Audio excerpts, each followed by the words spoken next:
Hey man, welcome to. You'll probably agree. Now, I looked up the amount of times they said "man" in an American movie. By the way, today, and Is it it's more than the amount of times Joe Pesci said "f" you or just the f bomb in Casino? Because that, that's that's that's kind of the gauge. that was literally the euphemism I was thinking earlier today, where I was like, "Oh, this is like the Scorsese of f bombs, but for saying man." But yeah, man, we're with Mark the Movie Man Crosscheck from Wisconsin. It's what part of Wisconsin is it exactly? Well, Well, we I'm we I'm shouldn't give I'm your we won't give your location actually because well, we no, don't I want mean, the let's just NSA to say start coming in. I'm originally from Milwaukee. Yeah. So I am a born and raised Wisconsinite, and I love my state. So and over the last 15, well, 13 years now, almost 14, I've been covering indie films a lot, and a lot of it comes from Midwest and especially Wisconsin. So yeah, I'm a big supporter of Wisco indie film, especially horror, but just in Yeah. general. Well, this movie that we're talking about tonight is very much a Midwest film. It is about a man from I can't remember the name of the town of Wisconsin, for a small town of Wisconsin. His name is Mark Borchardt. God, I hope I said that right. I And think it's pronounced right. Yeah. yeah, and it's about this guy who yearns to become a filmmaker, and he has the aspirations, but we know he doesn't quite have the talent. And I have a lot of thoughts on it because this movie and I go way back. I guess this is your first time watching American movie from start to finish. What were your thoughts on it? Oh, I dug it. I mean, um, you know, I think what's funny is when you first watch it, and I saw some reviews I looked up afterwards, people thought it was a mockumentary, you know, Yeah, and I'm like, it's too earnest to be a yeah, mockumentary because I've met folks like this over the years, covering indie films and that are passionate about film and that and who are like driven and even talk like Mark Bochart, and he's from Racine, Wisconsin, actually. So yeah, right between Milwaukee and Chi-town. But yeah, I dug it. I really liked it quite a bit. I liked how while they stayed focusing on the filmmaking and the drive of Mark, they do eventually kind of, also look at the other elements of his life, but they don't completely focus on it. But if you pay attention to the conversations and stuff, you realize because there's time jumps in here because it's recorded mm, over like the course of 2 years. Um, there's a few time jumps in here where you can tell what has happened in his life without going into great detail of what happened in his life, and I like how it was constructed because it was respectful, but at the same time it wasn't a praise fest either. Sometimes when they make documentaries, especially stuff like this, they try to do all the positive, mm-hmm. and you get the feeling here they're not showing all the negative either, but they're not showing all the positive either. Just kind of showing these little windows, these little slices of life for this indie filmmaker doing what he can, you know, and how people around him react to that. So yeah, I just like it. It feels very earnest. It's got a voice of what it's trying to show, but at the same time, it's not trying to say what is good or bad. It's just saying this is who he is and this is the situation. Yeah, You can draw your own conclusions of him as a person or indie filmmaking, especially. I mean, we're talking in the 90s, so this is a challenge in and of itself. And he's mm-hmm. trying to shoot on film, which Mm-hmm. I'm like, dude, really? Seriously? Yeah. you And know? it's underexposed, and he's the only like guy on the he's inept at what he's doing, but he has the passion for it, and that's what makes it just so endearing. But yeah, I liked where you're going. Yeah, endearing's the right word for it. I was trying to figure out the exact word, and that's what it is. This is endearing. This is something that you look at Mark and you look at his passion, and I think anyone who watches this and any creative who even has a little inkling of creative, or not even just, creating something, just a drive to do something, can see little bits and pieces of themselves in him at various points of the documentary of how he feels, or what his drive is, or his just un just his persistence. His Yeah, persistence is very admirable, if not misguided occasionally, but that's the point too, is that it's showing it's not perfect, you know. yeah. It's not a judgmental movie, which is what's so Right. beautiful about it, Hmm. because uh, the way a lot of other filmmakers could have handled this movie, they could have made like a Winnebago Man, where you kind of are making like a movie that is trying to say something but falls flat on its face within its own punchline. And here, like, there are jokes throughout this movie, but nobody feels like a punchline. They all feel like human beings who live complicated lives, Hmm. and the movie's embracing what it's like to live with failure, but still continue to perceive, even though the audience, because most movies, would feel like Rocky, where it's inspirational and oh, we know he's gonna do all right. But this movie is kind of like we know that Mark is going to continue to fail, but we love the fact that he is living his dream and kind of turning his back against the system, although he's very much leeching off of everything. And even when he is working at his dream, I'd be perfectly honest, it seems like he's just kind of doing it over a weekend for like 3 hours. It doesn't seem like when he's shooting this movie that he's like really putting in the grind that's necessary for a quality film. But at least he has the the love to still do it. Well, I mean, the passion's there. I don't think it's a lack of not wanting to do the work. It's the fact of he doesn't necessarily want to do it himself. His, as I like to say sometimes, his eyes are bigger than his stomach in his filmmaking. In Yeah. that, and again, I'm not saying I know anything from anything. I just know that I've covered indie films for long time now, as I mentioned, like 13, 14 years. And I've seen some films where you can tell where they were trying to do more than what they had the budget for.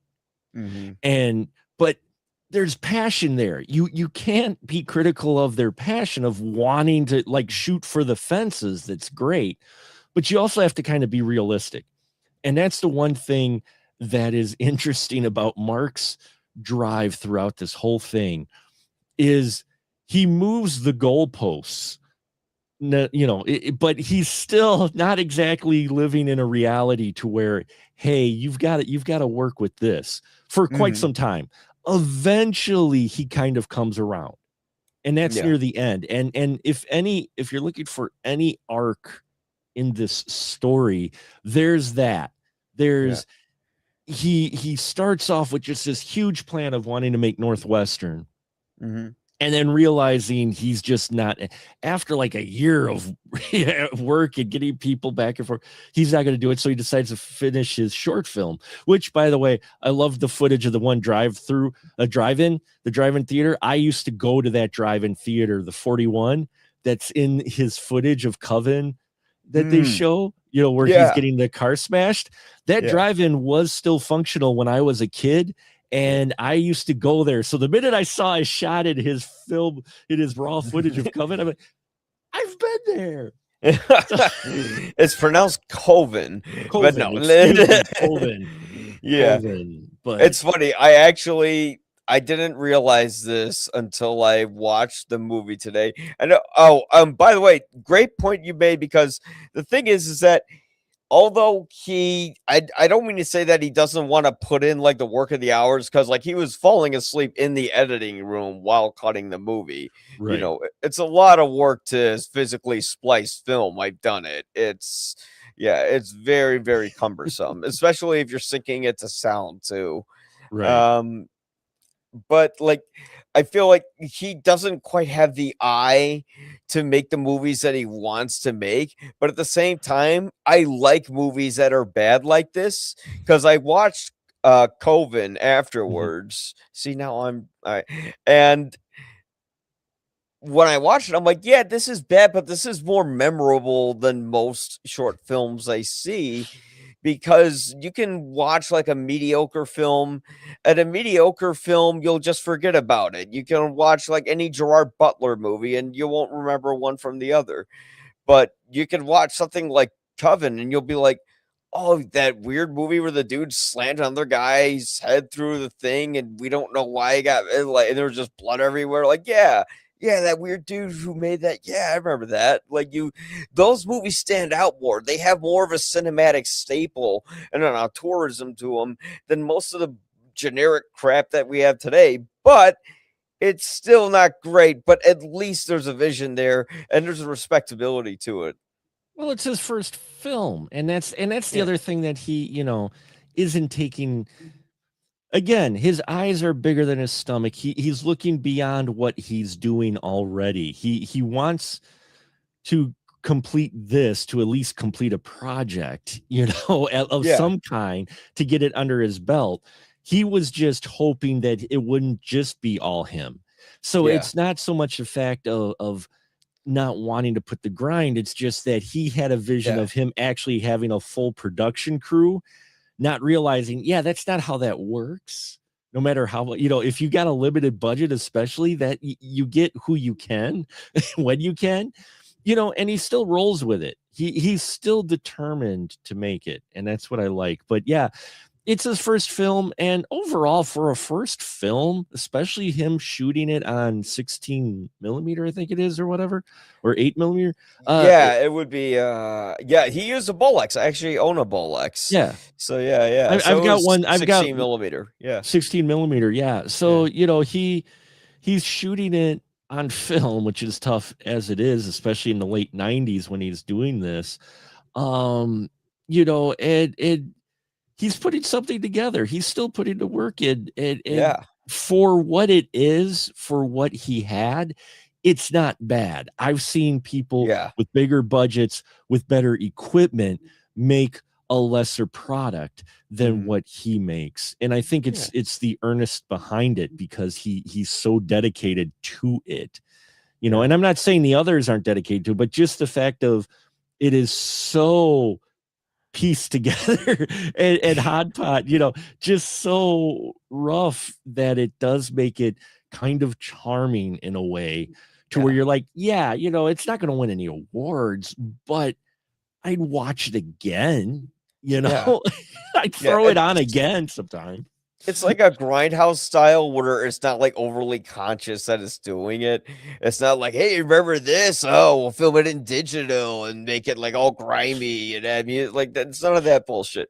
Because this came out like in the early 90s. Mm, This is still when like the this movie brings me back, because I remember when I was first like getting into making movies and doing videos and all that. mhm, I was like a 13-year-old kid, and I attended this class that was made for high school students. And I was only a kid, but they let me in with someone supervising me as we walked around the city in the Art Institute.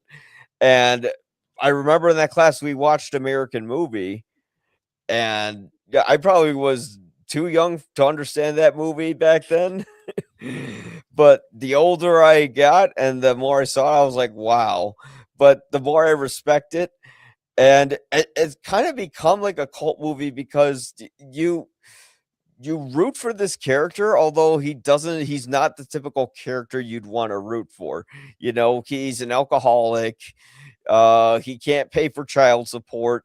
He lives with his parents, and he's 30 years old. And I think the one time we see him with his ex-girlfriend, he's like swearing at her Well, they're in front fighting. of They're her. fighting because she came up on him for some situation. Because Yeah, yeah, and they have 3 kids together. Well, yeah, they're more than that, I think. And then he has, I don't know where the other kids came. I know he had 3 kids with her. They mention it, but there's a couple more later on that show up. yeah. There are one more that shows up, so it's interesting. They don't go, and that's the thing is that's the other thing I appreciate is that they really focus on all the filmmaking aspects of Mark's life more so Mhm. than his personal stuff. It's Yeah, just his personal stuff bleeds into his filmmaking stuff because yeah, it's so intertwined, because he keeps reaching out to folks he knows and everything to do the film. So yeah. it's inevitable that some of that comes through, but they still don't focus on it. And I like that as well. They kept it to him trying to make his movie. They weren't trying to Mhm. necessarily explore his life itself, Yeah. you know. They show bits and pieces of it. Well, no, it is a big central part of the movie, but it's going with the theme of this is the American dream. This Right. is about someone who keeps believing that one day they will either make it to the top or they'll make it somewhere Mhm. where everything will pay off. Because when he's, getting the funding for his movie from his uncle, who has $280,000 in the bank account, yet lives in a squabbly, Trailer. trailer. Yeah, it's like we're like, okay, he's exploiting this guy, but at the same time, he loves him, and we don't want to root for this character, but at the same time, we kind of do because he is the struggling American who thinks that despite all this crap that he lives in, he'll one day succeed. And ironically, probably after this film, he found a little bit of success. Although, if you look at his filmography and what he's done afterwards, it's been a lot of incomplete projects and stuff like that. He did, I think, make a documentary about UFO sightings or Mm. something like that. Yeah, No, which I I have can to check see out. that. So, Yeah. I mean, and it's one of those things where uh the characters around him too are so interesting. Like his Oh, one yeah. friend, the Mike. one, and the humor is worked in here, but the humor is natural. Yeah. They aren't like trying to cut it for punchline for the most part. No. It's a little bit when you get to his uncle and them trying to record some ADR with his uncle. Oh, Uh, I love but that part though. but when they're This doing shit's for the birds. but when he's doing a conversation about his buddy, Mike, is it Mike? Yeah, Mike Shank. Mike Shank, about his Yeah. friend who is an alcoholic and a drug addict and Yeah. a gambling addict. And he talks about how his AA sponsor drove him to get scratch off tickets Yeah, for the lottery. for the lottery. And he was happy. He's like, I won $5. He went against his sponsor for the lottery by getting his AA sponsor to buy tickets for it. And it's just natural conversation, but you listen to it, you realize, oh my God, that's hilarious. Because it's real. This isn't Yeah. like a setup or scripted line. He's literally just talking about his buddy Mike. Yeah. Eh, Yeah. And the stories he had too are unbelievable. Like he was passed out in the hospital when he took another drop of acid. And then and then if you watch Coven, or now I'm gonna call it that now and to respect the Coven, yeah. filmmaker. There you go. Yeah. But when you watch Coven, because I found it on YouTube, it was like there's some VHS transfer Sure, sure. and yeah, and like when you have more scenes where Mike's just talking about like all the drugs he's done, and that's his whole character.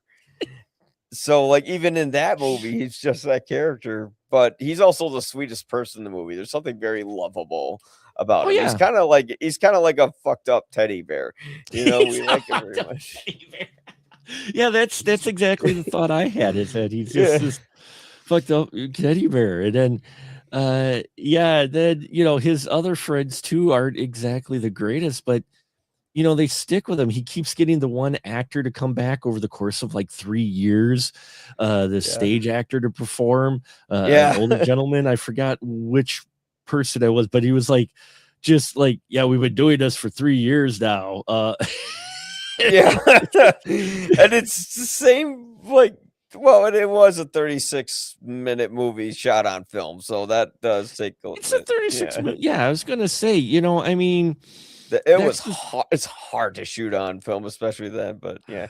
They could have used some lights, but even then, they like maybe go to a Home Depot and get some for like $20 and yeah. then just bounce them off of whiteboards. But I yeah. and I think this film, not just us talking about it, but it's a film that makes the indie films, makers, they've seen it. Many of them have over the Mhm. years, and that is because and well, you have, I know, and I've have had the pleasure and honor and the interesting work that goes behind the scenes of indie filmmaking.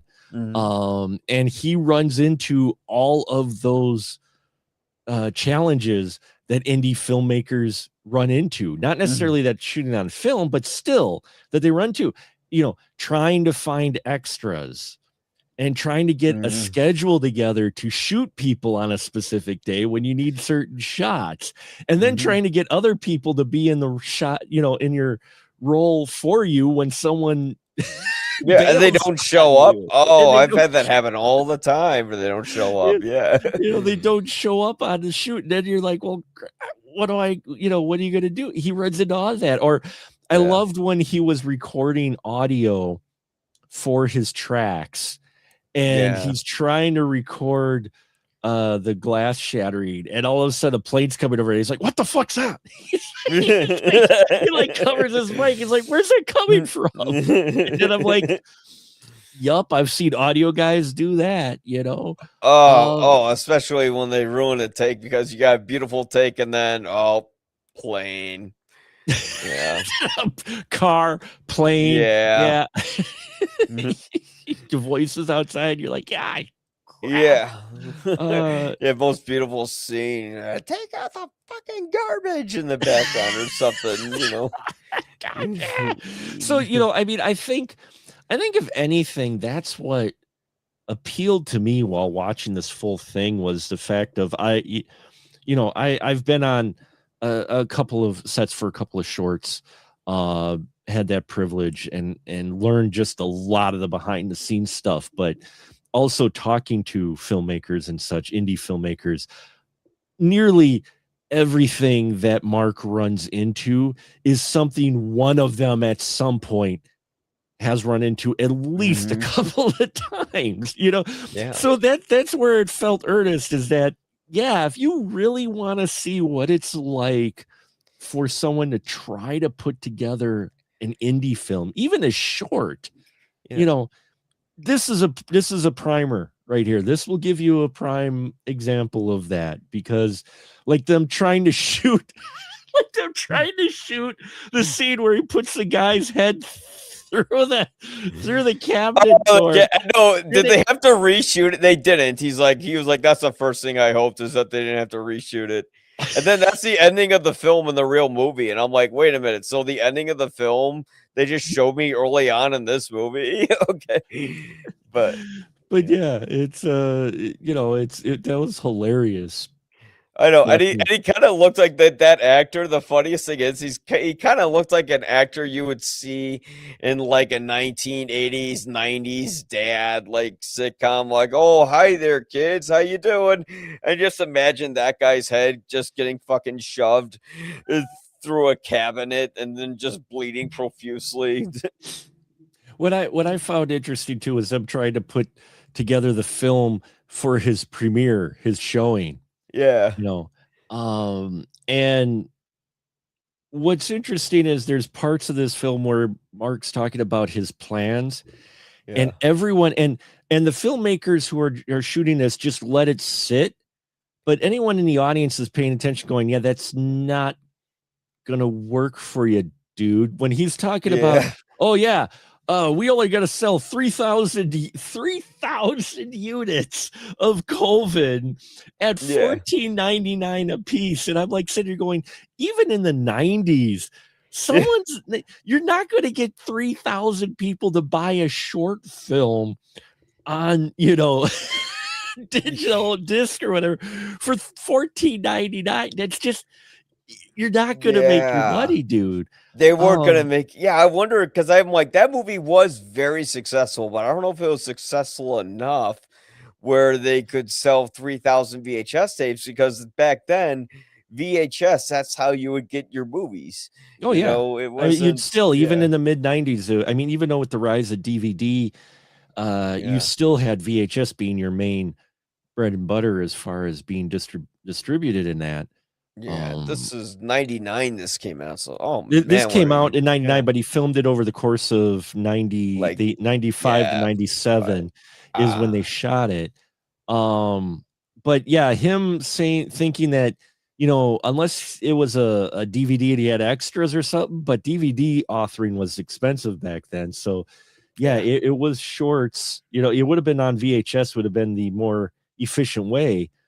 But I don't think, maybe by now it would have sold 3,000 copies, but I don't think yeah, there's just not a way, and that's the one thing with it is his promising of a profit with his first film, and that's going to be tough for anyone.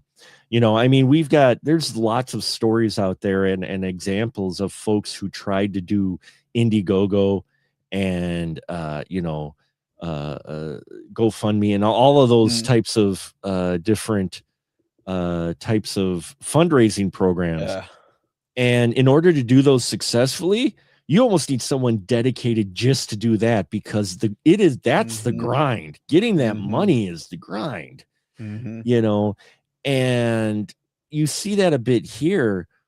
The thing is that kept sitting in my mind is, I'm like, dude, if you just would have shot it on VHS, yeah, you know what I mean? I'm sitting there going, I know you want to do film. You actually want to yeah, do film, but at the same time, I'm like, dude, you're an indie filmmaker in the mid to late '90s, shot on video. Go shot on video, yeah. because it's gonna be so much cheaper than film. Yeah, I think around that time, I didn't shoot on, yeah, around that time I shot on film at that same time.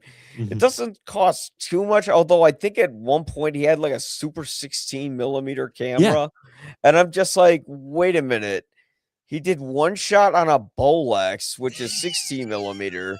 16 compared to super 16 is a huge difference. That's like using your camcorder compared to like your cinema level camera yeah. or a Netflix approved camera, so yeah, Yeah, whatever. well, no, he uses different cameras throughout the film. It's whatever he had, Yeah, at the yeah. time. And I'm just watching that going, well, that's going to be interesting to try to match up. And it doesn't, And it you does, know. no, it doesn't, and again, it's, you feel for him. You Yeah. do, because I think the biggest problem, the biggest thing that Mark runs into is he doesn't have anyone around him enough to actually sit him down calmly, explain some things, and work with him.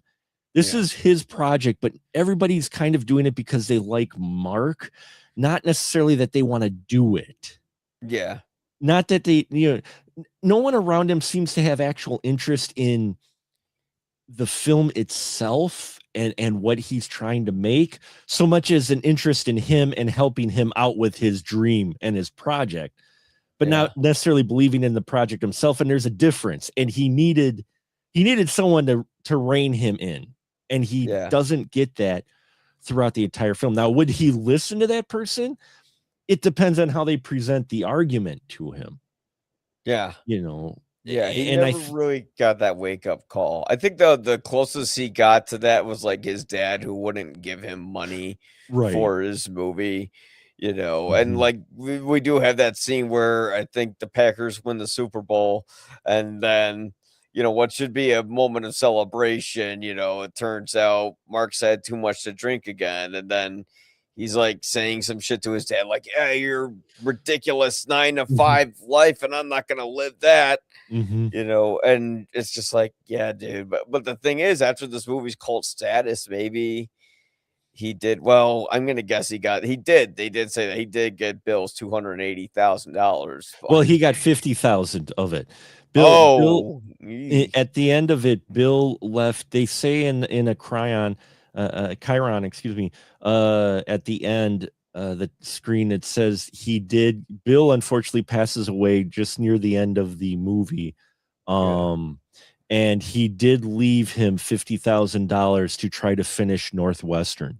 Oh, that was it. Yeah. So who What knows? I love about this too is we never really learned what Northwestern is.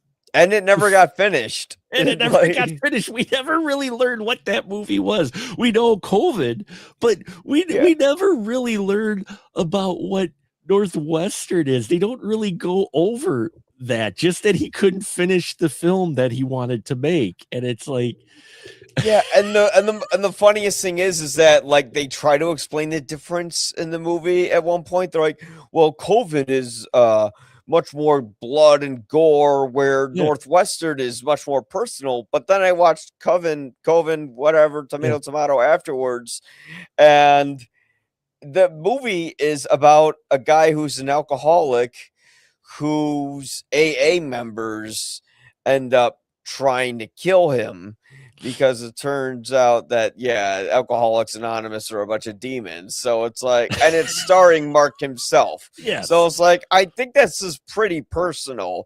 I just think they had to ask the actor like what he thought of the movie. He just came up with some bullshit answer like, well, that one's personal, and this one's blood and gore.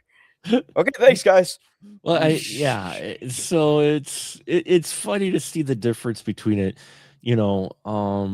But at the end of the day, when you look at the way the film goes, he completed a film. He You know, did. even if it's not necessarily a great film or a good film, he completed something from start to finish finally, and you Yeah, feel for him. You feel actually good for him that he got it done, he got the and premiere and he got it everything. in Yeah, front of people, you know. yeah, And that's more than a lot of folks who want to make films or make anything, write a book, yeah, paint. That's more than many folks ever get past, because they eventually give up. And yeah, that's one of the spirit, and I think that's the appealing thing for this film, is that as frustrated and all his vices and everything, he is determined to yeah, make this short film done. yeah. And that's You know, exactly the point, is that he's living his dreams and he's doing his film, and he does have the determination and the drive to do it, which makes us want him to finish it in the end, good or bad. Most people don't even get past that point. right? Most people just go, well, now I got the bills. Oh, the in-laws are coming over. And then just life becomes life, and then you can't finish the things that you want to. This guy, yeah, he's 30. He's living with his parents. He's gotten, his kids are probably going to be estranged from him. Oh, well, not exactly. Like, No, there's his that kids sweet are little around. They scene did it. They did where a I good got job of ADR wrong for my whole life, and I didn't know that until today. Yeah. what? Additional dialogue recording. That's what I Ah, thought it meant my whole life. But I actually stand corrected. It actually stands for automated dialogue replacement. Well, ah. yeah, I never knew that. So for my whole Everybody just life, uses ADR at this point. No one, I think, actually says it. fully out. Yeah. So it's just ADR. But yeah, I mean, that's the thing though too, is they show that, and he admits it, he genuinely wants to try to be a dad to his kids.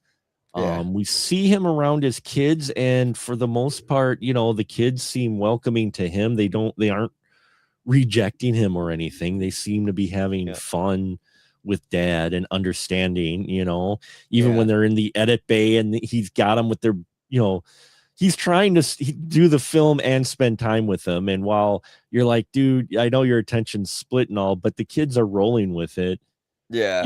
So I mean, they show that he's trying. I'm not saying Yeah. he's doing the best effort, but he's genuinely trying to do that balance. Yeah. I think And that's why the movie's so relatable, because in the end, people in general are just trying. mhm, We all have our dreams. There's a wonderful line from, I think it was like his ex-girlfriend or something like that in the movie, where she said, everybody has their dreams, but we don't accomplish it, but that's, we just move on or right. something like that. She said something like that. She like encompassed the whole movie. When I find the exact quote, I'll pull it up. But it was like that's the whole point of the movie, is that we have our dreams and some of us move on, some of us don't.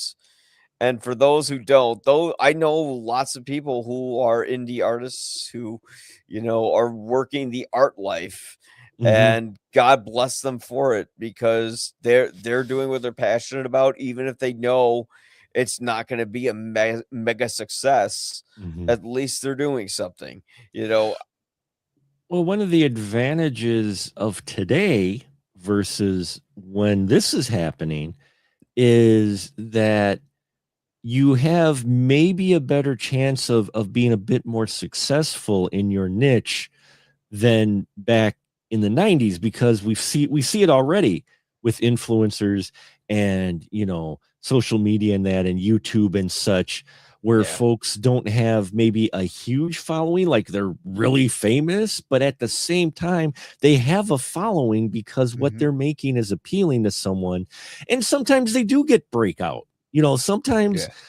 just the right person runs across just the right project of theirs, and suddenly they get an opportunity, you Yeah. know and it makes me wonder, if you shifted this and you had, how Mark, say, would have grown up in the aughts versus in the 80s, like myself, sort, what he would have used to his advantage for his project. And Yeah. I actually honestly think he'd probably be a more successful Yeah. than what he was. You Yeah. know, Yeah. I think he'd be more successful if he, was this passionate and everything, but like 15 years later. I feel like if this documentary came out now, and let's just say for some reason some other movie about making movies like this never happened, uh, I think Mark would become more of a social media icon Mhm, and something, because here's the thing, he's still around, he's still doing stuff, but he's just like he's on some local radio station in Milwaukee, I think. mm, And other than that, he hasn't become as big as I thought he would be, because this movie did kind of reach a cult status. But I think it's also one of those movies where it was sort of something that became more classic over the years, and it's not one of those movies that like everyone can find and quote, and you're getting residuals from it. So the yeah. documentary is not exactly like Marvel. You're not Well, get that's yeah. what you run into too, even though it does have a bit of a cult status. Like I said, definitely within the indie filmmaking scene, a lot of folks have seen this, who are into indie films and that. But it is a documentary, which doesn't usually appeal to a larger audience. Documentaries, I even admitted I don't watch a huge amount of documentaries. I watch some ones that might pique my interest really well, or just sound like a very interesting topic. I'm not adverse to watching them. It's just not my main go-to, and it's not most people's main go-to. you know, a lot of times, just because there's a lot of documentaries out there that are just maybe too preachy, or Mm, maybe, you know, don't say anything. You know, you're yeah. just like, well, that happened. You Yeah, know, it's kind of like when you would walk around Blockbuster and I would see like a documentary, you know, it wouldn't matter what side of the aisle it would be on. I would look at it and I'd be like, ugh, I'm not gonna watch that. And like I could just tell that's just a commercial, and the production value on them are terrible if you've ever seen them. Yeah, yeah, I mean, the production value on this is actually really good, yeah, considering, you know, when they shot this and how they made this documentary. It, you know, has almost had as much work put into it as Mark put into his short film. You know, yeah, so you got art imitating life, so to speak. You know, and that I find fascinating too. But yeah, documentaries are tough in general to sell to people, because especially if it's not a topic you're interested in or piques your interest, you're not going to watch it. I mean, you aren't. It's definitely a niche group, you yeah, know. And like you said, not a lot of some of them are just people who thought they could just shoot something yeah, and not tell a story with it. They just shoot a bunch of footage, you know. Sometimes, yeah, yeah. the footage will tell its own story, but you do still have to kind of shape it and craft it to Hmm. something. And I've seen a couple documentaries in that, to where you're at the end of it and you're going, oh, okay. Yeah. You know, that was kind of cool to see some of that, but at the same time, you're like, And okay. also, this is 3 years of footage that they're Yeah. narrowing down to an hour, 20 some minutes of footage, like that. So, imagine going through those thousands, maybe Oh, millions yeah. of feet of film. Thousands of hours of footage, and especially because it looks like they shot this on film too, so they had They to go did, yeah. yeah, they had to go through their daily, you know, they had to go Mhm. through the footage like you said, and try to find the pieces that will help tell the story from start to finish, that are going to be interesting, you know, because I bet you they got a lot of stuff that's on that never got, you know, that'll never see the light of day, that probably was boring. You know? Oh, or I'm gonna say, like, really problematic about Mark that we know he. Or really problematic, yeah. I mean, Yeah, and that's what I give respect for to the documentary folks who put this together, Chris Smith, for crafting this in such a way to where you could easily see this go south, yeah, and take a turn to where it doesn't put anybody, you know, it event distract the focus pretty quickly from what it's about. yeah, And and go ahead. it's a movie that's like a beautiful story about people hoping for something more. And it's also a movie that is crafting human beings and not caricatures. And I think that's what separates this from a lot of other movies, you know, because Mike Shane could easily just be like the silly guy that they cut to, who's just like, yeah, I did a lot of drugs. But no, there's more to him than that. You know, we Mhm. get that this guy has a lot of addiction issues, but he's a good person. We get that Mark, like, yeah, he gets drunk and he has problem. We know his problems at this point, but at the end of the day, he's good to his friends. When he's making his movie, he's actually very respectable and kind to the other people on set. You know, he is good to his parents overall. He is good to Bill. Like they overall, this shows how he's a good person. And that was sort of the image I got of him from this movie. You know, if you had some other filmmaker make this, he could have been vilified, he could have been whatever. But, you know, he is a human being, and that's what people are. They screw up, but they try hard. They might fail, but they try and try again. Some fail more than others, some fail less than others. It all depends, but it's all about how we handle our failure and how we move on and what gives us another reason to wake up in the morning. And that's why I just thought it was so beautiful. And yeah, that sums this up perfectly, is that it's very humanistic. It's down to earth. You know, you're right. I think, you know, Chris Smith could have easily turned these folks into something else, than just presenting them as just honest, like real people. These are real people, and that's why it's one of those things where after you watch it for just maybe 5 or 10 minutes, you realize, oh no, this isn't like a mockumentary or anything, or they're not playing it up. This is just how these folks are. Yeah. This is them being real. They might, they might play up a little with the camera there, but I never even got that feeling. I never got the feeling that they were acting up, because they're Yeah. so Midwest earnest, so to Yeah. speak, that I think the fact is they didn't know to act up or exaggerate or something. They're just being them. Well, this movie just proves how much more hilarious real life is compared to Mhm. fiction. Because you can write it, and great. There is some wonderful fiction. I love the spoofs. Exaggerated life. I find hilarious, but real life, man, it gets to something so because this movie's funny, but it's extremely dark funny at the same time. Like all the stuff with Mike where was this? I might be confusing Coven with this movie, but Mike says he's like, I've learned that like when you're in the hospital, not to drop acid in front of doctors. Uh, No, that was behind the scenes. That was just them talking to him because he was telling oh his story. yeah, It yeah, was just telling his story about the time he was at the doctor's after he dropped acid, and then his mom yeah, came in with his bag full of acid, and, yeah. and she flushed it down the toilet. He Oh was very sad about that because yeah. and He's that's the so thing is sweet. this is it's a bittersweet tragedy of Yeah, sorts.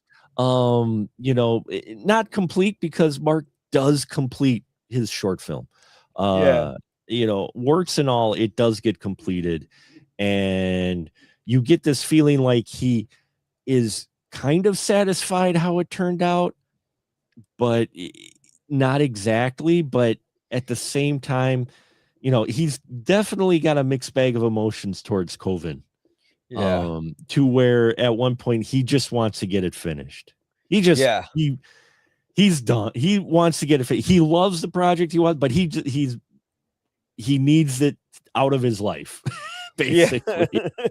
And that's the artistic process. It's kind of like a lot of filmmakers, like ones who move on to other projects. It's almost like a divorce, like when they're done with the Mhm. film, when they're done with like the PR and the awards, and like when they finish the movie, it just feels like you're just going through one like arduous process after another to promote it, when really you just want to move on to the next story because you're so bored with that one at that point. it, it's like a indie filmmaker I talked to, Corey Udler. I always come back to his quote when he Yeah. finished a film. He released it, and he goes, "Once it gets released, once it's out there in the fest, it's no longer my film. It's no Yeah. longer mine. It's theirs. It's Yep. the public's. It's not mine." And he's like, and I got to kind of cut myself off, going, "That's not me anymore. That's just that's a thing I made, and it's out there, but it's not, that's theirs. It's no longer his film. It's everyone else's film now." And Yeah. that's the way he could go to his next project. Is he's just like, yeah, it's not my film anymore. I'm not going to go revisit it as far as re-edit it and everything, Yeah. so Yeah. I mean, and I wonder, and the funniest thing is, oh, I'm running a little short on time here, but I think one thing I wanted to point out is Chris Smith, who directed the movie, he actually did end up directing two other movies that I loved, which is the documentary about the fire festival. And oh if you yeah. know anything Mhm. about Yeah. that, yeah, man, it'll never make you look at a water bottle the same way again. Yeah. And then he did Jim and Andy, which is about how Jim Carrey portrayed Andy Kaufman in Man on the Moon, directed by Mhm. Milos Forman. And uh, it's amazing how how up Jim Carrey's own ass Jim Carrey was when making that movie, and they don't hide that, you Well, know. and Jim Carrey will even admit it. So Yeah. I think he's even talked about it at some point. So it's Yeah, yeah, at least and again, that was another movie where it's like, "Oh, here's an honest portrait of someone," I think the furthest thing, I think the closest thing that Chris Smith has done where he's kind of caricatured someone was like the guy who created the Fire Festival. Oh He's yeah. just a character of like a stupid bro asshole, and we kind of get that from him. But everyone else, like, there's something very human about that water bottle scene, because this is a guy who's very desperate and will do anything. And yeah. Yeah. That's a whole Anyways, nother story. yeah. Anyways, this movie made me depressed, hopeful, laughing, and then almost wanted to cry thinking about it. It's a beautiful movie for me. Out of how many Guinnesses, on that note, out of how many Guinnesses out of 4 would you give American Movie? I'd give it, I'd give it 3.5. So, Okay, three and a and half. That's a yeah, high score. it's 3.5. I think it's worth a watch. I think it's something that if anybody wants any type of understanding and a window into the honest what goes on for trying to make a film on no budget, Yeah. and someone who's not acting to the camera, because by now everyone's in front of the camera, Yeah. and some people play it up. This one, I never really felt that, and so I think you want a very earnest window into actual indie filmmaking. Yeah. This is one that you can watch and it'll give you a flavor of what, I'm not saying all the filmmakers are like Mark, but what he runs into, the situations, Yeah. all happen. Those are all real indie Yeah. challenges. I feel like this movie captures so many complicated aspects of humanity, but also it's like one of those films where it's like, here's one classic moment. Oh, there's another classic moment. Like when Mike Shank is doing his take of just screaming, you know, you don't expect that. You expect him to be like, okay, and immediately when it comes out, holy shit! Yeah, as he said, that was fucking wicked, man. And this movie was fucking wicked to me. It gets 4 out of 4 Guinnesses. Roger Ebert gave it at that at the time, and I can see why. Because yeah, this movie is touching and it's complicated, and it does all these things in such a tiny little bit of time.